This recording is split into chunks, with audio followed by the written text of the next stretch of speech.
Hello and welcome to the National Australian Dyslexic Conference. What a thrill and a pleasure to be able to be one of your guest speakers here today. My name's Teeny, T-Nee, and yes, I am from Tasmania, on the southernmost tip of the world, close to Antarctica, and it's bloody freezing down here.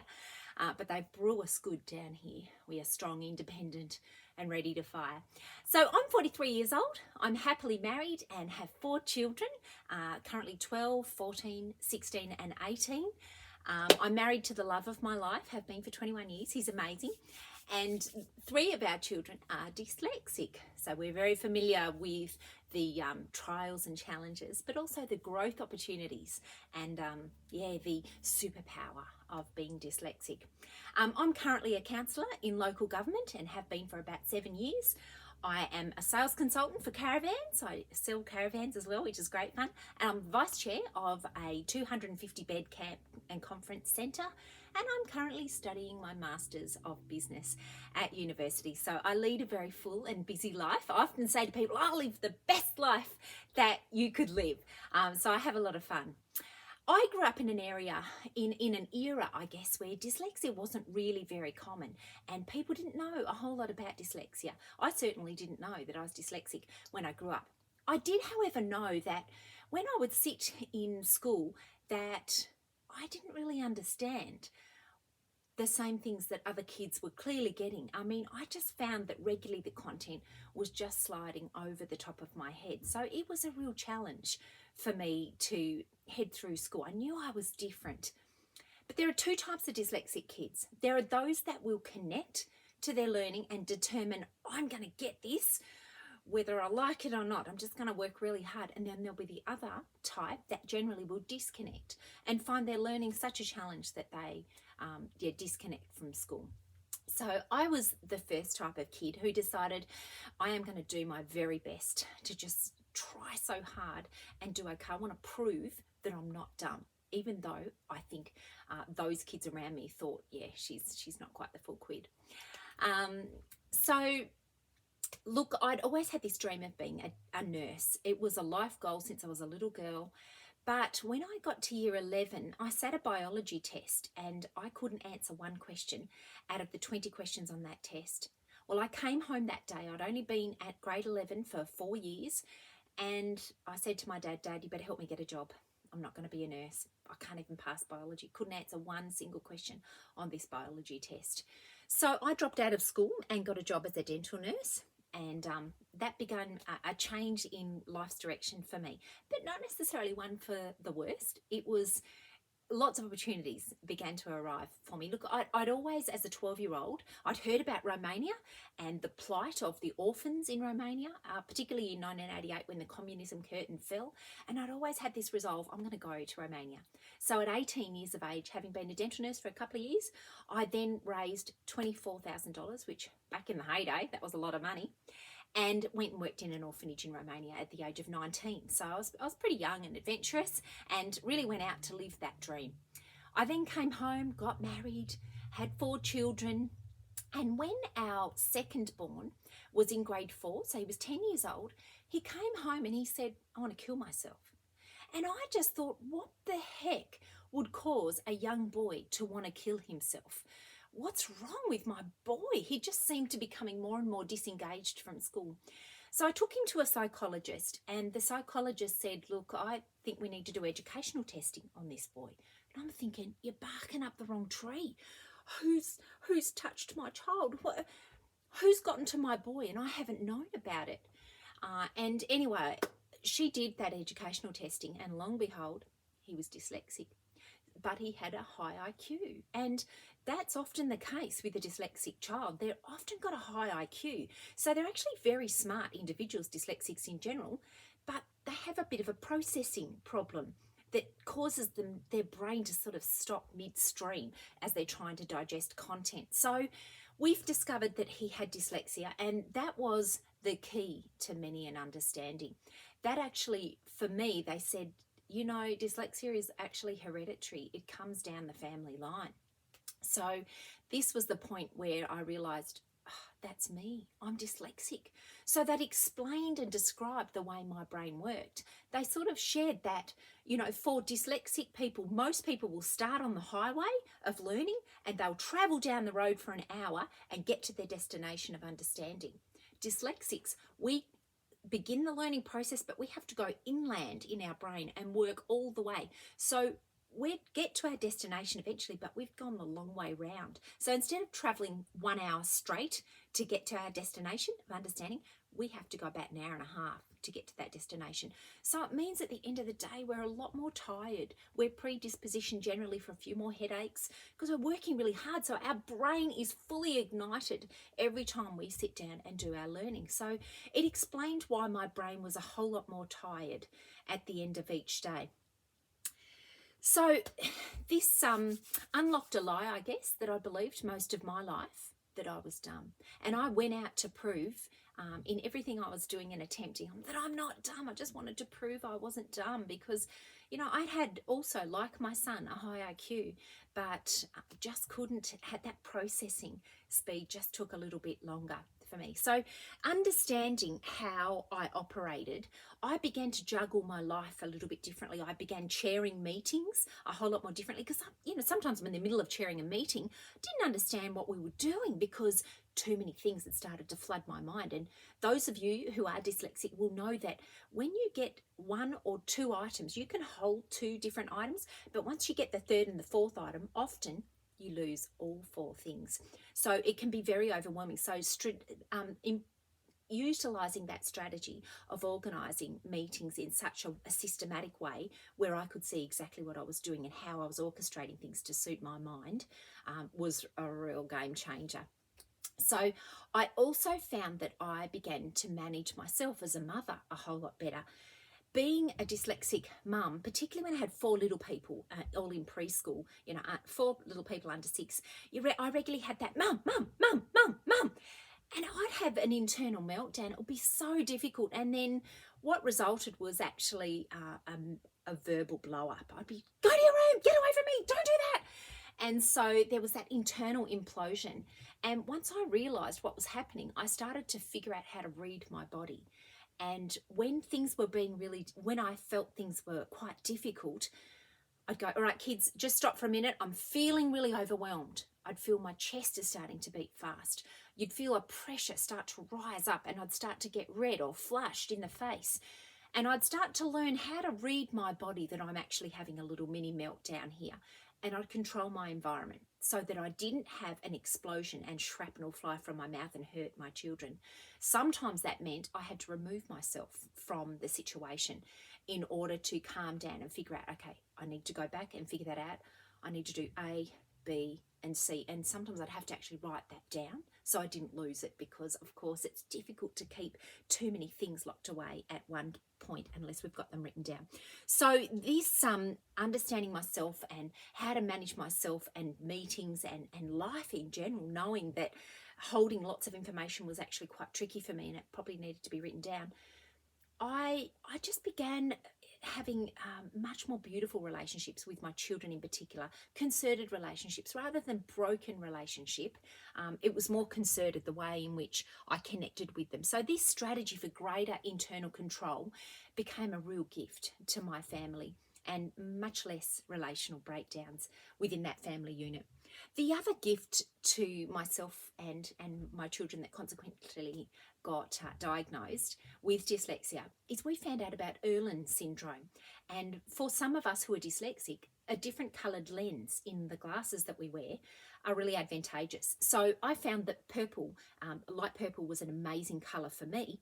And you will know that those of us dyslexic, we tend to, when it comes to reading paper, the font on there, most people will read the font, the black, straight away, but dyslexics tend to read the white. Our brain's working really hard determining what shapes are left over through the white, and that's how we read. So our brain is a lot more tired at the end of every day. But when I put my lenses on, it eliminates the white and I can read the font. The font comes straight up to my eyes. These glasses have been a game changer for me personally. and for my children as well, who also have coloured lenses. Now, my boys actually have dark blue lenses and my daughter has orange lenses. So it's different colours for different people. And not all dyslexics require these coloured lenses, but certainly for me, as I got into local government 7 years ago, game changer, because I have to read documents that thick very regularly, and I never would have been able to pursue local government and certainly studying at university without these glasses, because they relax my mind, they relax my brain. Now, I've twice been elected in local government, and I've served 7 years so far and continue to upskill as a director on the boards that I serve. So a couple of years ago now, I was chosen for a Tasmanian leadership program. They select 24 individuals around Tasmania and they invest in a corporate academic program to upskill us in our leadership. So I've been very privileged to join that course. Certainly extended those neural pathways, a great challenge, but really exciting to represent dyslexics in that learning space. Another course that I did was the Australian Institute of Directors. That was amazing, and really, once again, I was really stretched outside of my comfort zone, a lot of learning, but it was just brilliant to assist me in my role as a director. 2 years ago, I did feel that prompting to apply for university, and I thought, what a joke, me going for university, having dropped out of school, how's this going to go? But look, I applied, and to my utter surprise, they decided to accept me. And I'm really pleased to say that with a lot of hard work, those Erlen lenses, I've been able to get high distinction so far in that. So I work very, very hard. It's certainly not easy, but what a thrill to be able to now kill that other end of the schooling thing, having dropped out in year 11. It's been really exciting to start to conquer that concept that I am not dumb. I said I went out to prove that, and I've really been that. Now, dyslexics are strategists. Now, we've all got to employ certain strategies to succeed. I'm just going to get my son, whom I told you about earlier. He's just sitting out here. Let me just see if I can grab him for you.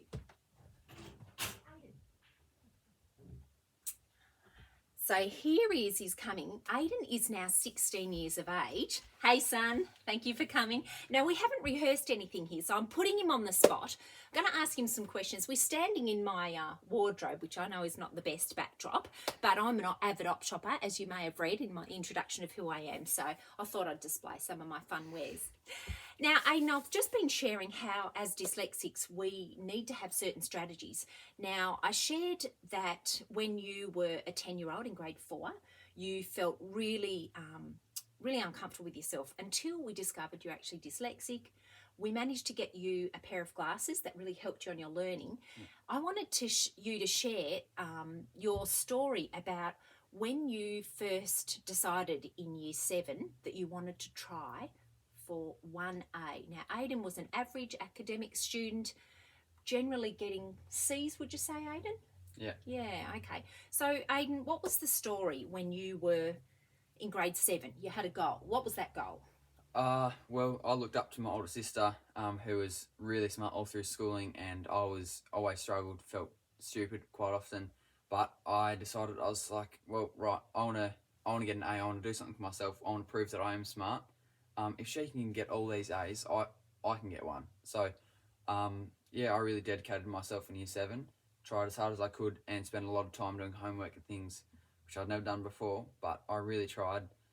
But unfortunately, I didn't get an A in grade 7, but I did get straight B's. So from all of my primary school and all of schooling my entire life, from getting C's and D's and things like that, I was pretty stoked with that still. I was really happy. So what happened in grade 8, Aiden? You again had that goal that you really wanted to get 1A. What was the result at the end of year 8 for you, Dale? So I wasn't quite happy with straight B's. I was still like, I was ambitious and I did want that A and I was hungry for it. So, but I didn't know what particular area to try in, so I tried in all and really went for it. Again, applying myself even more in my studies. My dad was a big part of helping me with my homework. And I tried really, really hard for that A. And at the end of the year, I got my report card, and I didn't get 1A, unfortunately. I didn't get 2 A's either, or 3. I got 5 A's on my report, and I was absolutely thrilled with that. It was it was unbelievable when I got that. And I got to say that as the mum in that year 8, when we got that report, I had tears just streaming down my face. I could not believe that this child who desperately wanted 1A, just one, ended up with 5. Aidan, what happened in year 9? Now, you honoured your dad there, I heard. Yeah. He was a big part of that process, so employing a bit of help was important. Yeah. How did grade 9 go? Well, because of my dad, he really taught me how to learn. Like, you do a lot of learning, but he taught me how, like, the steps you take and follow.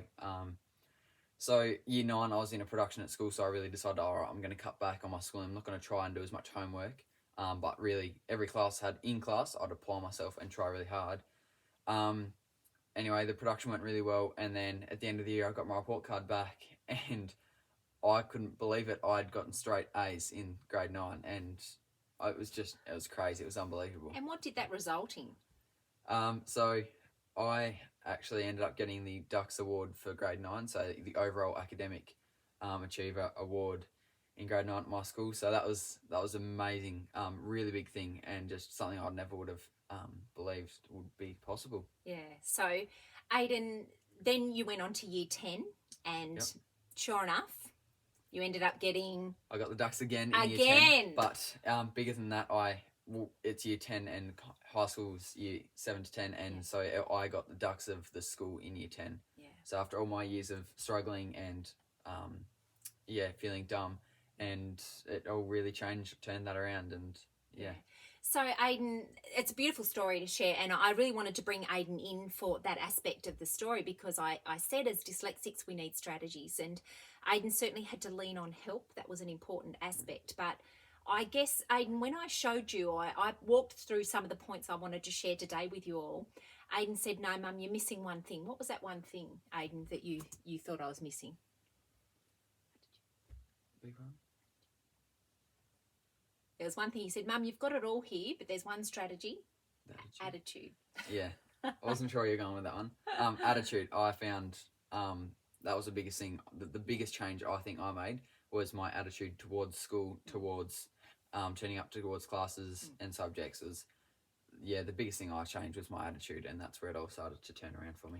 Good on you. Thanks, buddy. No Appreciate worries. you coming. Thank you. So I'm really pleased that Aidan could just share a little bit of his journey. He's 16, and for those of you out there that might be watching today, and you might be struggling at school, I'd really encourage you. Sometimes we dyslexics need to set the bar a little bit higher and hope for something more. And I think hope is a great cast for where we can go in life. So we talked about it important having some strategies, and Aidan identified he needed his dad to get help. And certainly for me in university at the moment, I need help. With every assignment that is due, I actually have different people helping me to walk through it. So step one, the strategy, get help when you need it.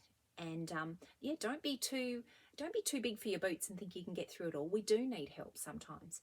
The other thing is I allow myself double the amount of time. So where one subject a week for me should have about 10 hours for university, I actually allow 20 hours. I need double the time to do my learning because I don't learn the same way as others. And remember I talked about the atypical brain will go straight to its destination, and we dyslexics have to go around to get to our destination. So for me, that looks like I can't allocate just 10 hours a week for my study. That actually looks like double the amount of time. I need to do 20 hours a week. So allowing yourself the grace to have extra time to do learning. Self-talk, I think, is the other really important element. We can self-prophesy. When we tell ourselves, I can do it, we can do anything. Anything is possible. But if you tell yourself you can't do it, you won't. And sometimes particularly with university, I am struggling so much, I actually have to go walk to the mirror in my bedroom and tell myself, Teeny, you can do this. I look myself straight in the eye.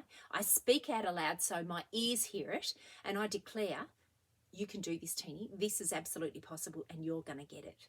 So even in my most lowest moments when I feel completely defeated, in actual fact, the other day I was sitting at my desk doing some very difficult accounting concepts and I simply didn't get it. And I'm not a woman that would cry easily, but I'd worked so hard. I'd allocated in this particular week 25 hours for a course that should take 10. I was working so hard at it, and I just sat there and started sobbing. I simply couldn't get it. And do you know what happened in that moment? The little 12-year-old in the room, my youngest, walked over to me and she said, Mum, God wouldn't call you to do this if you couldn't do it. You can do it. You can do this, Mum. She actually came in and spoke to me in my moment and reminded me of this very thing that I would say to those kids. You tell yourself what you can do and you will be able to do it. So I think it's really important what we tell ourselves. We can self-prophesy what our reality will be. Being kind to ourselves.